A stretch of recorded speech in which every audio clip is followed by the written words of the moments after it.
నువ్వు ముఖ్యమంత్రి అయితే కావచ్చు, నీ ముఖ్యమంత్రి స్థానానికి విలువ ఇస్తారు ప్రజలు కానీ మేము కానీ, డెఫినెట్గా చైర్ని గౌరవించాల్సిందే.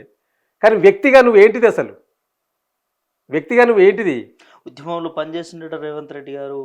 ఏడా నీ పేరేం పేరో తెలుసా? తెలంగాణ ప్రజలు ఏమని పిలుచుకున్నది తెలుసా? రైఫిల్ రెడ్డి అని పిలుచుకునేది నిన్ను. ఎందుకు రైఫిల్ రెడ్డి అయినావు తెలుసా? నీకు తెలుసు కదా. నాడు చంద్రదండ్రు పేరు మీద బయలుదేరే సందర్భంలో ఎవడు మా నాయకుడు చంద్రబాబుకు అడ్డచ్చిటాడు అని చెప్పి తుపాకీ పెట్టుకొని బండ్లు ఎక్కి నువ్వు బెదిరించిన సందర్భాలు మర్చిపోయినావా రేవంత్ రెడ్డి?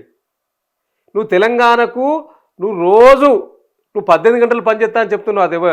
అది నీకు నువ్వు చెప్పుకుంటున్నావు, కానీ నువ్వు పనిచేసినట్టయితే మాకు అనిపించలేదు. కానీ నువ్వు 24 గంటలు ఈ ప్రజల కోసం అడ్డిపోయినా తెలంగాణ పట్ల నీకు సోయి ఉన్నదనో, తెలంగాణ ప్రజల పట్ల ప్రేమ ఉన్నదని ఎవడు అనుకోడు.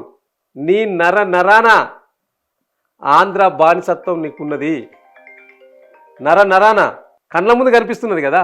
ఇవాళ ఒక ప్రధానమైన చర్చ జరుగుతున్న సందర్భంలో రాష్ట్రంలో ఏ కాజు కోసమైతే, ఏ లక్ష్యం కోసమైతే తెలంగాణ రాష్ట్రాన్ని సాధించినమో ఆ లక్ష్య సాధనలో ఎదురవుతున్న ఇబ్బందుల సందర్భంలో తెలంగాణ సాధించిన యోధుడు బయటకు వచ్చి మాట్లాడితే నువ్వు ఎంత హేళనగా మాట్లాడుతున్నావు? నువ్వు చేస్తున్నది ఏందే?